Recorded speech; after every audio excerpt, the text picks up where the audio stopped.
Welcome to episode 1 of Funny Talented Nobodies, my interview with Lexi Street. She's so amazing. We are pretty delightful together, so I think you'll really dig it. I love it. Like, we think we are hilarious. So hopefully you do too. I have come to a decision, and that is that I was initially just gonna do one show a week, which is like the interview show, which is like meaty and like whatever. But then I thought, you know what? I wanna see you guys almost every day. So yes, Mondays will be Funny Talented Nobodies, which will be like a 20 to 30 minute show. But then every other day, except for Saturday, I will be doing a tiny little like 2 or 3 minute show, which will be like a different theme every day. So Monday is the show, so Funny Talented Nobodies is on Monday. Then Tuesday will be Marla Torgerson Trio Tuesday, MTTT, 3 T's. And then Wednesday will be WTFW, which is like me venting about something that's driving me crazy. Thursday, Original Thursday, which will be a piece of original music, one of my songs shared with you only here. Most of it hasn't been released, so I would love to be able to share it with you and only you, because you're so special to me. And then Feminism Friday, because feminism.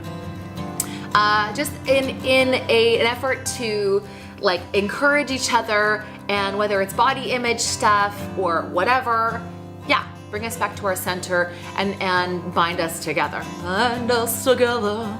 And then, speaking of which, Sunday will be church. So basically, it won't necessarily be like a church that you're familiar with. My goal is to kind of take that back and create a community, and then use what I'm learning in my study of Sufism or Buddhism or Eckhart Tolle or whatever it is that is really bringing me a feeling of groundedness to you, so that you can feel the same. Pretty good. So, without further ado, this is my interview with Lexi Street. She is delightful. If you want to keep up with me, please subscribe and ring that bell if you want to stay up to date. Love you, mean it. Lexi, love you. Thank you so much for being a part of this. It's so good. Enjoy the interview, guys. See you next time.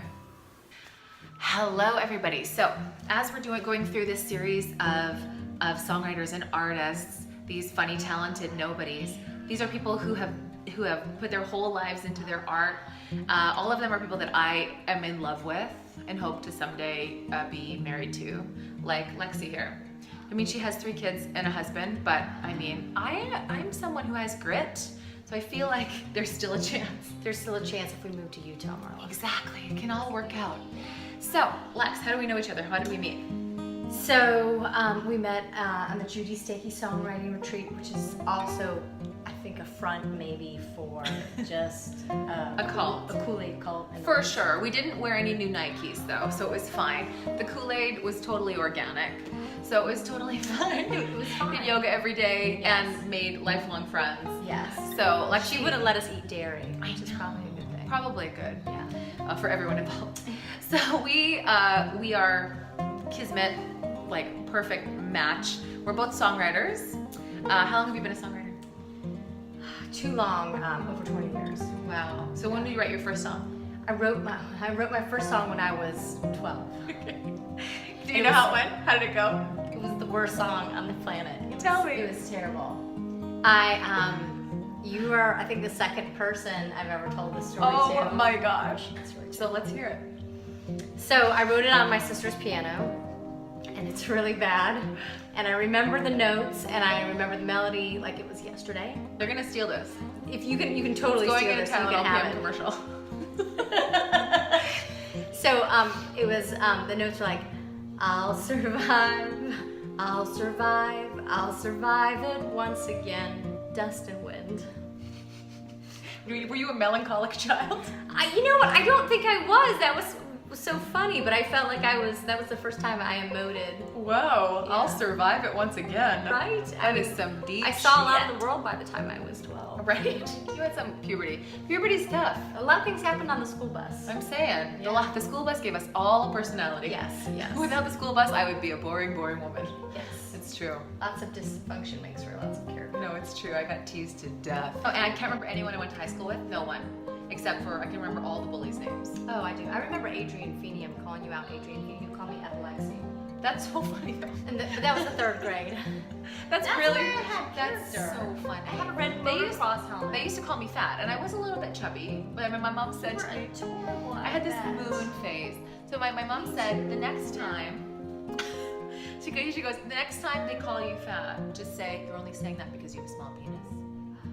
And that'll shut them up. And did it? And it did. Oh yeah. No, yeah. And what grade were you in? 9, 8, 9, something like that. Wow, That's right. That was good coaching lessons I from your mom. know, I know. Parenting by what's your mom's name again? Jenny. Jenny. Jenny Parenting by T Jenny. in the place to be. And Clarence. Yeah, Claire Bear. So okay, so back to the point. Okay, sorry. So, you've been a songwriter since you're 12. Yes.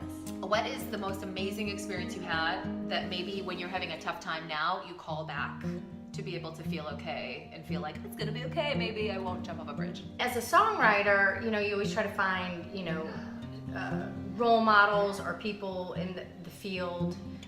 In the field? In the field. In the field of songwriting. Yes. Not like the literal field. That that will sort of that have said something nice to you that you Right. cling to, like Yeah. your life depends on it. Because Right, because you're like, I have no choice but to do this, but right. turns out not that easy. Yes. Okay, So the late great Jerry Ragavoy, I met with my buddy Chucky Charles. Hello, Chucky Charles. Hey. And And what did he write?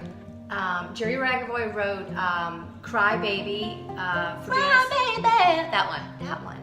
And he also wrote the Rolling Stones' "Time Is on My Side." Oh my gosh, Are you forget gonna it. sing it? Time is on my side, yes it is. Yeah. And he actually did not originally write them for those acts. He, I think, wrote them for some Motown acts. Whoa, And that's how they became famous, and that's when Right. the Stones wanted to cover it. amazing. And I was in his studio in Georgia, some Georgia. North Atlanta or something. As we are in Atlanta now. We're in Atlanta now, Atlanta, Georgia. That one. And I played a song for him, "Beautiful South." And that was one of the first really good songs that I wrote, and that I liked. And he said I was a better songwriter than Diane Warren. Oof. Which we all know that's not true because Diane Warren is extremely successful. But and really? I'm a talented nobody. What a thing. Right. Like, what a thing so, for someone yeah, to say to you. it was the nicest thing as a songwriter. No and he kidding. was not an overly fuzzy person. Yeah, like he he wasn't wasn't- exactly warm and fuzzy. Right. He He wasn't handing that stuff out like no. nothing. He's kind of like my mom. Like if Yeah. you get a compliment from my mom, you're like, wow, that must really mean something. Right. Usually she's like, I'm not sure about the top you chose Yeah. today. And she would say, That's you're fair. not going out with that, are you? And I'm like, Yeah. not now. Yeah, my mom used to Thanks, hit my Mom. stomach with a wooden spoon and be like, suck it in. And I'd be like, I okay, know. you're giving me a complex, but Stand up thank you. straight. I know. Tits out. Basically. Yes. Now without those words, because Jesus. Oh, right. Of Right, you course. can't say can't say Yes. tits. You would say, This guy, suck it in or you're never gonna get a Lungs husband. out. Turns Yes. out, no husband, so I guess Jenny had a point. Right. Anyway, turns out. So, what do you feel when someone says, oh, what a great hobby you have? it's a little depressing. Yes. But in their defense, I don't always let people know how involved I am in music. So what's the most recent project that you were doing that has been fun and cool? Currently, I'm working with Luke Campliata and Benjamin Williams and Matt Henderson, and we're in the studio and we're doing 3 songs, and they're sort of like electro dream pop.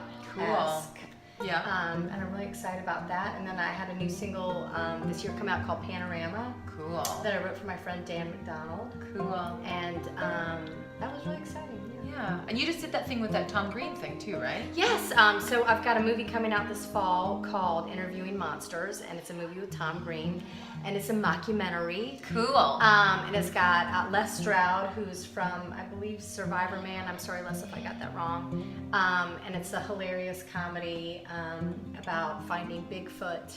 And I won't give too much away, but it's when you're hunting for a monster, the irony is that sometimes the monsters and the people that Whoa. Apropos. Deep Tom Smugala. is the Apropos. director. Apropos. Whoa, that's Yeah. cool. That's so So exciting. I got to write 4 songs for it. Cool. And one of them is the lead ingenue of the movie. I like when you say ingenue like that. You're so Ingenue. exotic. Get it, girl. Ingenue. And she plays it in a barroom scene. Cool. And they're pretty funny. They're kind of in the vein of country. I'm not necessarily a country artist, but I had a lot of fun writing country. We all have this very triggered, if you're not a country person and people are like, you know what you should do is country, there's something about it that is, me too. For people are like, oh, you should do country, and I'm like, please, Yeah.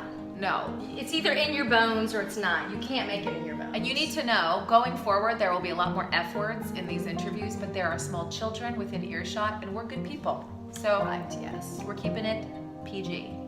I couldn't do anything. They had to stay. I mean, turns out they live here. Yeah. What can you do? So, compulsion. Yes. People talk about, oh, you know, I really wanted to be in music and then I decided to become a lawyer. I think that trying to become a doctor might be easier than trying to become a musician or an Say artist. that again, yes. I feel like there's a path that's laid out for you that if you do this, if you work hard, then you will eventually become a doctor. With a musician, it's completely different. It's art. It's creating art. It's Yeah. extremely subjective. Yeah. You work very hard in one area, and you still need to work harder in other areas. And it's Yeah, and you can have 20 years of experience. absolutely And people are like, and? right. And Yeah. it's like being a chef. You're only as good as your last meal. Except a chef has ingredients they can put together. Right. Whereas we have to spin magic out of nothing and create something that makes you feel feelings.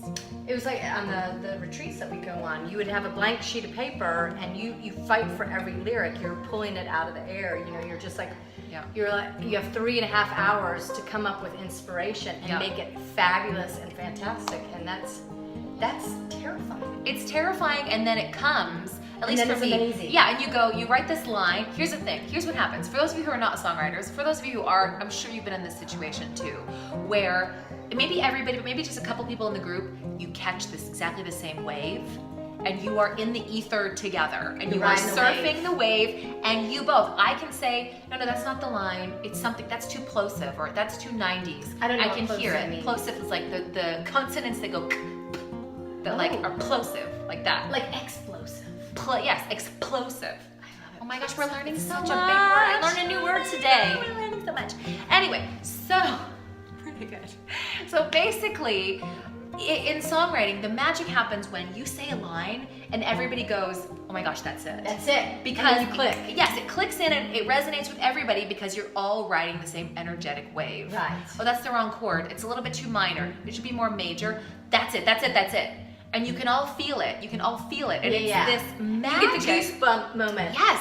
And it's this magic that people who aren't in this cult of songwriting don't get. Yes. It's like the song writes itself through me. Like I can sing a line and everyone's like, oh my gosh, that's it. And then later on as I'm singing it over again, I'm like, oh my God, that's so good. I've written songs where I'm like, I didn't write this. Yes. How is this even possible? Totally. It feels like it has nothing to do Yes. with you. And that maybe makes us sound a little bit like, oh, something, but seriously. No, I'm not that clever or talented. You literally are like, whoa. Yeah. And so remember, so here's the thing. You are in your, what decade of your existence? Well, if I'm lying, I would say my 30s. If you're lying. If you're Yes. not lying, I would say I was in my 40s. that's what you would say. Yeah. I would say I'm in my 30s if I was being truthful. And I have to tell you, What would you say if you were lying? oh, I would say I'm in my teens and I have a glandular disorder. It's so sad. Me too. Okay, pretty good. We're like the Benjamin Buttons of songwriting.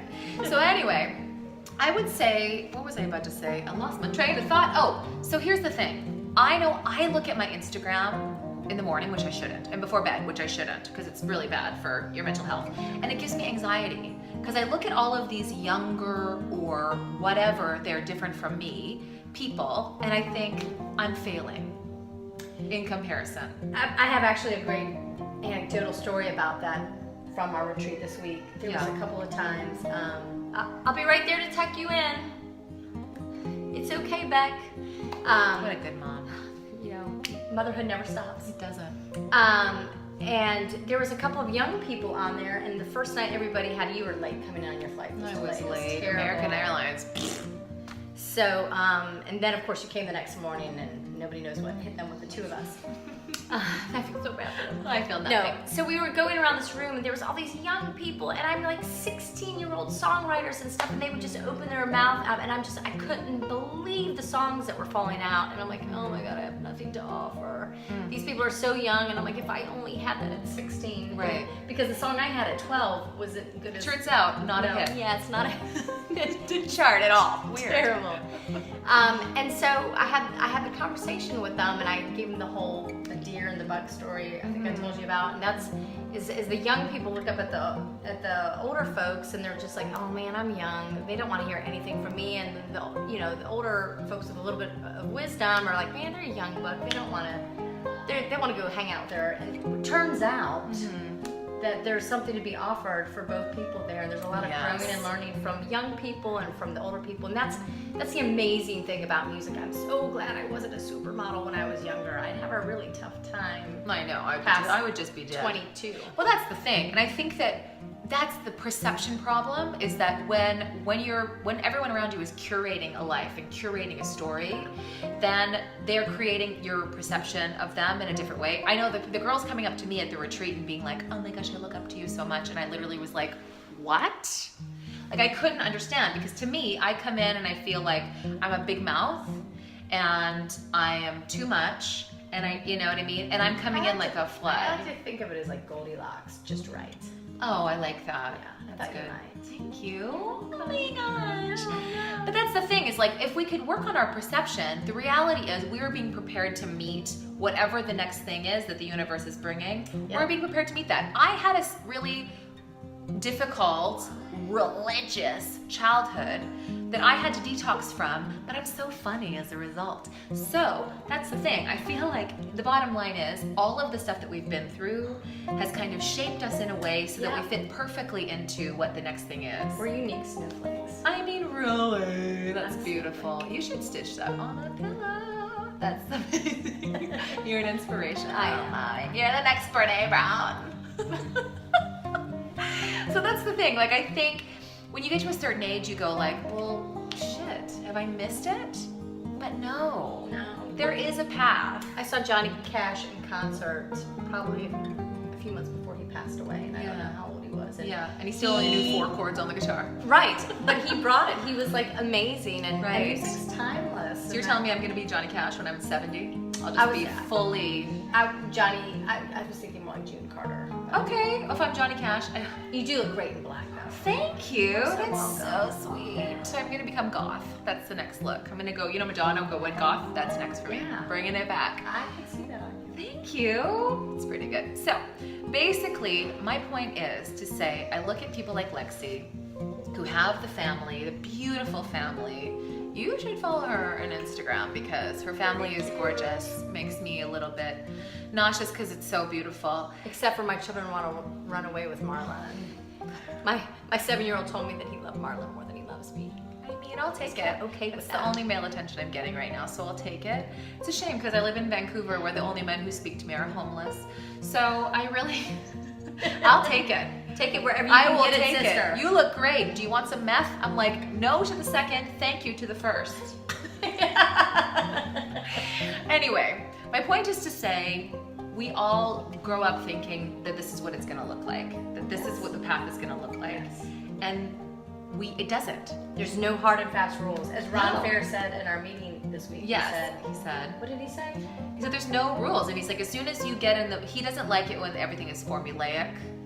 Which I love that about you, love Ron that Fair. too. You're I amazing. love it so much.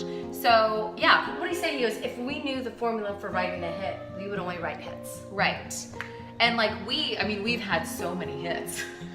I mean, that first one when I was 12. I mean, after that, it was all, Yes. all downhill from there. No, we'd have no choice in the matter. Yeah. And so I think that there are going to be things that differentiate all of us, especially as big people, as big personalities, and as big talents, and as emotional people, and as artists, that make us different, but that make our lives a little bit harder. Yeah. But that in the end, you wouldn't trade for anything. Yeah, it's almost like self-flagellation. It's like Flagellation? Did I use that in the right I context? have no idea. I make up words You're sometimes. so smart and good at things. It's not. Turns out it's not all looks. No, it's not. You have I'm not so I'm much not going just a for pretty you. face. You really. I'm so proud. But yeah, it definitely is. It's self-inflicted punishment, but you wouldn't change it for all the what? All the tea in China. all the tea. It's a lot of tea That too. is a lot of It's tea. a lot. And I like tea. I enjoy it. I do Mine's too, good for yeah. you. So basically, yeah, I mean, I hope that helps. I know for me, I definitely will see like a 16-year-old who is like amazing and who did practice when she was supposed to practice her guitar, or Yeah. did practice piano, or people who didn't get an opera degree but instead got like a degree to produce. And I'm like, I feel regret, and then I think, you know what? No. It's just whatever brings you on your path to your journey to make your. Well, to say there are no mistakes. No, there aren't. There are no mistakes. Everything can be turned around, and the universe uses everything for our betterment. Regret is for suckers. That's right. Yeah. Only boring people are bored. So that too. That's right. I cannot stand that I'm bored. And I can't wait to use that on my children. It's good. Weaponizing good advice Yes. is the best thing. Yes. Parenthood. Anyway, thank you very much for being my very first guest. The pleasure was all mine. You are my favorite. What, you? Oh, sure, so European.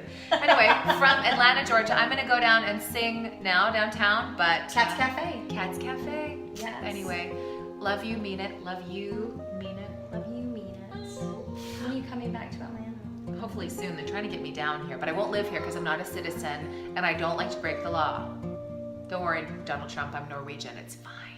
Okay, so so anyway, we love you. Have a good day. Good night. Bye. Bonsoir.